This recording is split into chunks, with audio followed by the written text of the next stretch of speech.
Rodrigo est embarqué de force par les services de la mairie. Allez, viens avec nous, Rodrigo, calme-toi. Lâchez ses jambes.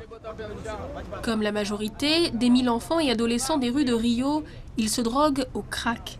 La consommation de cette drogue explose depuis 2 ans dans les rues de la ville. À 1 € la pierre, le crack est rapidement devenu la drogue des pauvres. Mais face aux ravages causés par ce dérivé de la cocaïne, une nouvelle loi, depuis mai, autorise l'internement de force des mineurs toxicomanes. On recueille tous ceux qui vivent dans la rue. Les drogués, les enfants, les adolescents, ceux qui n'ont pas de papier ou de parents pour s'occuper d'eux.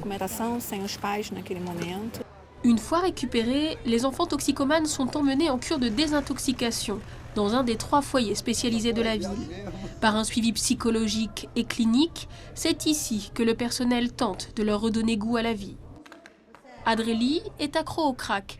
À son arrivée au centre, elle ne pesait que 23 kilos.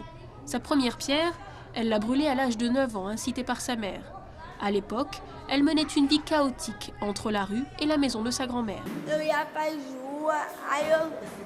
Je traînais beaucoup dehors, je rentrais complètement droguée.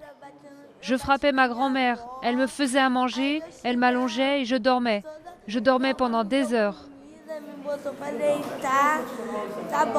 Mais cette nouvelle loi sur l'internement de force des mineurs inquiète les associations qui travaillent avec les enfants des rues.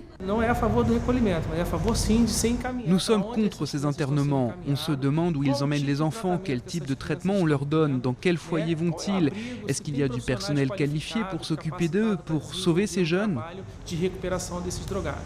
À la fin de leur cure, les enfants retourneront dans leur famille, iront en foyer ou dans des familles d'accueil. Depuis mai, 85 enfants ont été recueillis dans des centres spécialisés.